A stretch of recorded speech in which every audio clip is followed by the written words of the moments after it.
Welcome to CoachesTalk, a series of videos for your inspiration. Today I'm talking with life coach Bill Lee from Canada.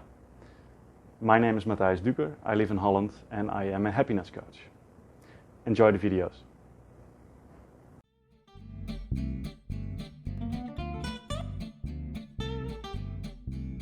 When you sense fear or real excitement, the physical symptoms are the same.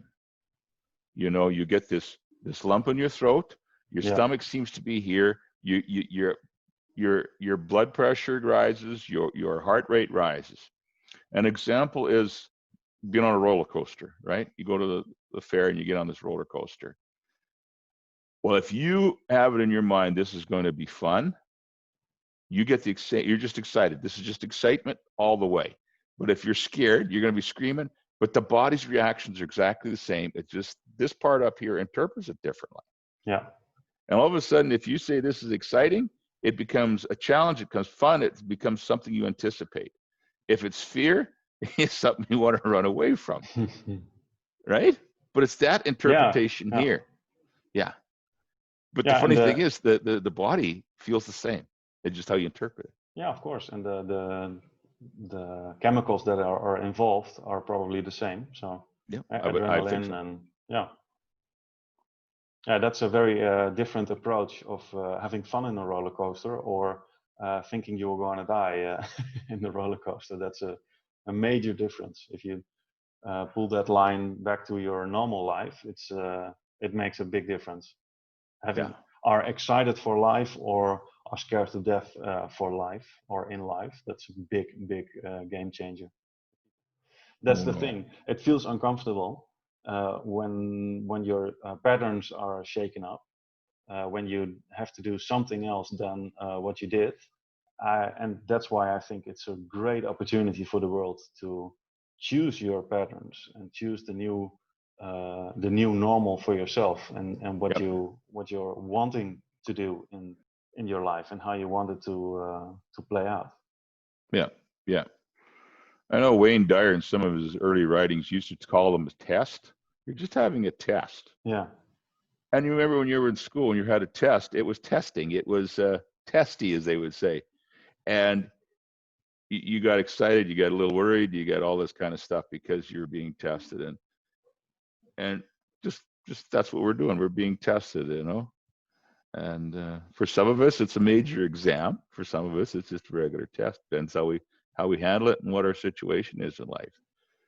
But the sooner you can establish a routine, like simple things like getting up at a certain time, going to bed at a certain time, having your meal planned out, getting a routine to your new structure, wherever that is in your life, it'll give you that sense of control the quicker. Yeah. Sooner, I think. Yes, from what I think it as well. Yeah.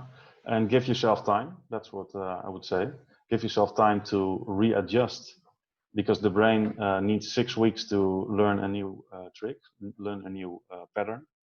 Choose whatever you want to do with your life. And this is the moment in our lifetimes when we can massively do this with the whole world or all the people who are affected and have changed their movements and the way they live. So yeah, I caught the word you said, choose.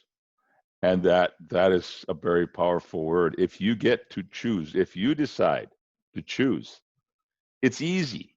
Yeah. But when somebody else is making you choose, when the outside forces, this virus and their government regulations and stuff is, you got to choose, but you don't want to choose. You're happy where you were. Yeah. And that's stressful for most of us. Yeah. Yeah, and people maybe they don't feel like they have a choice, but it's all about the choices that you make and that you have. So yeah, it's all about that. Yeah, it should be actively be done and not reactively done. With my clients, one of the exercises we do is clarity. We call it clarity through contrast. So I get them to take out a piece of paper, just a scribbler, and then draw a line down the middle. And on one side you put contrast, and the other side you put clarity. and you write down all the things you don't want, and that's easy. Everybody's got that. I don't want this. Yeah. I don't want that. I don't want that. I don't want to be home all the time. I don't want to be, whatever it is, because of this crisis, for example. And you write them down. And then on the other side, well, you say, what do you want? If you don't want this, then what do you want?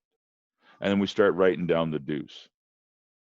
I don't want to be home. Well, where do you want to be? I want to be at work. I want to be outside more, or whatever it is, right? And you go through this and you scratch out the ones you don't want, and then we start focusing on these, and then we make a statement with those positive statements in it.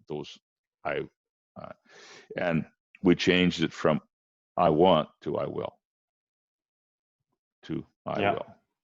And that gives your client, gives every one of us, when we do this exercise, something to focus to. We see a future to go to.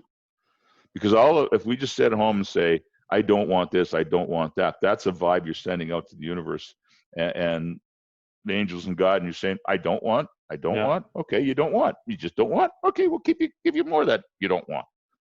But you say, I will. Oh, you will? Okay. The stars will line up and everything else for that will. And we'll go that way. Yeah. And usually it takes actions to be there to receive it and to align yourself with whatever you want to do and whatever you want to have in life, the experience that you want to have in life, because we think we all have stuff, but it's just an experience in my mind. So yes, you don't take anything with you when you're gone, going from this world. People from the old ages tried it maybe with filling up the grave with all kind of gold and stuff, but it's laying down there. So yes. Yes. So in my mind, it's an experience that we have, and that's the only thing we have. So. Right on. It's the experience.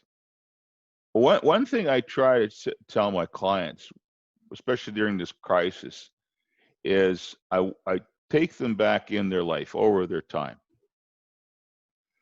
And we go through major changing events that's happened. And all of us have had something happen maybe once, 2, 3, 4 times, depends how old you are and how much adventure you've had in your life. But at these critical points, they seem like, oh, my world's falling apart. Personally, I've gone through financial, relationship, health and all that kind of stuff. But every time, because I've went through it, I look back and I say, thank God that happened.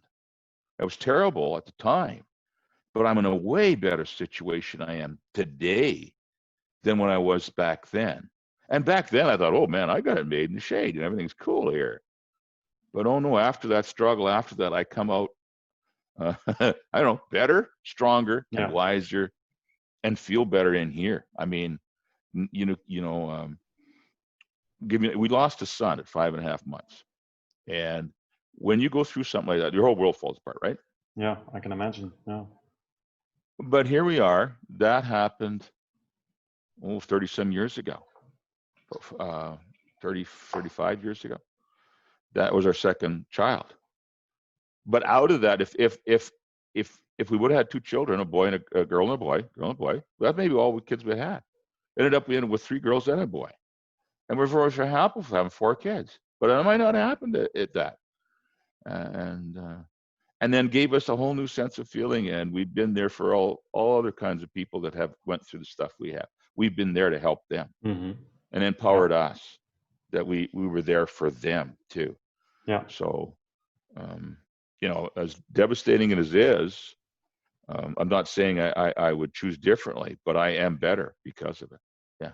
Yeah, and we of course never know what would happen if things were different back then or at some point in history, and it really doesn't matter. It's all about what you make of it and how you handle it afterwards and how you go through it and make it in some form useful for yourself, or at least give it a place. And of course, losing a child is unimaginable. I don't have any children, but I can imagine that it is the earth sinking away from under your feet, I guess. Yeah. So Yeah, and it's either in a relationship, husband and wife relationship, either brings you together or takes you apart. Yeah. Depends how that all comes Also, out. how you deal with it.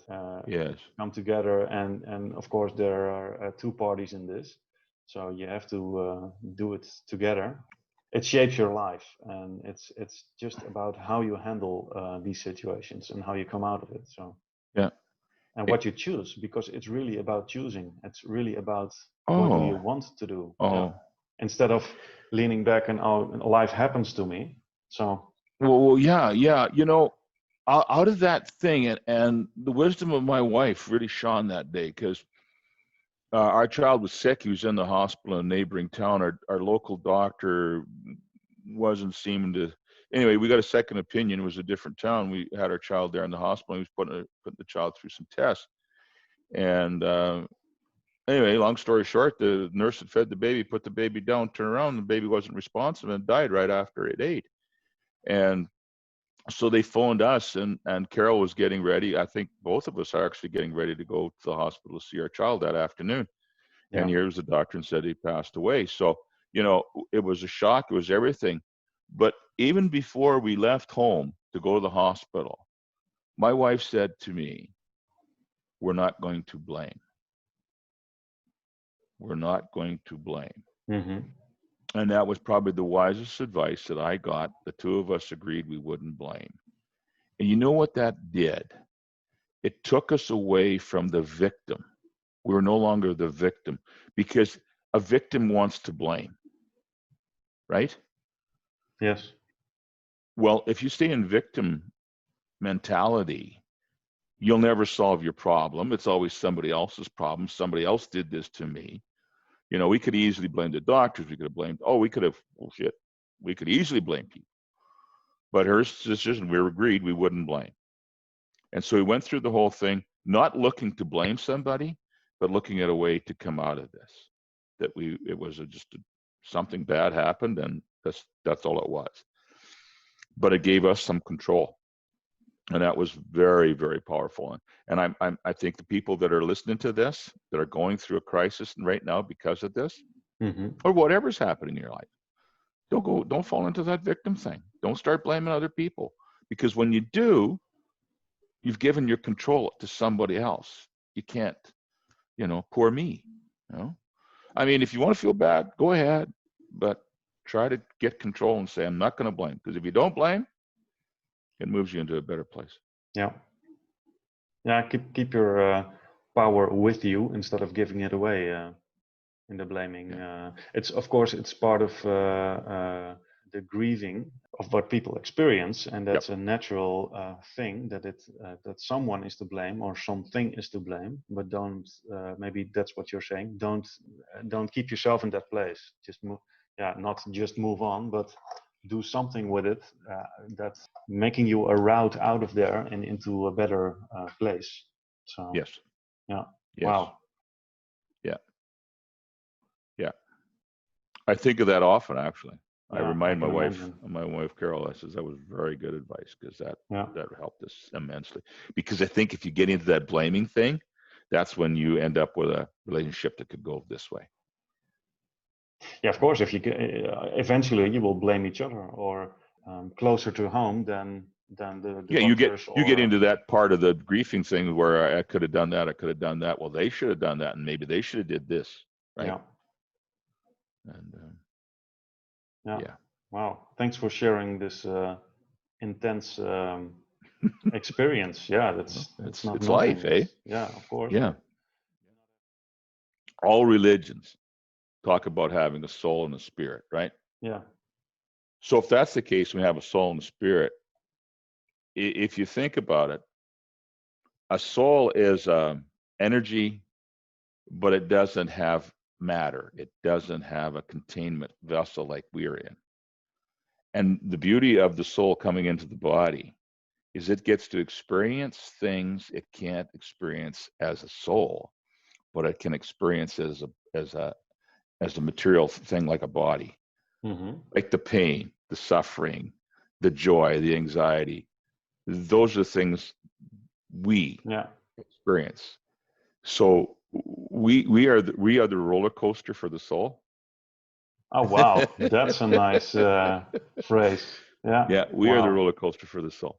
Yeah. And that confinement of being on the roller coaster is what gives us that rush, that excitement, everything else that can't be experienced without the roller coaster.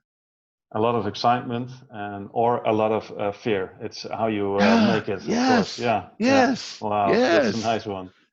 So enjoy the ride.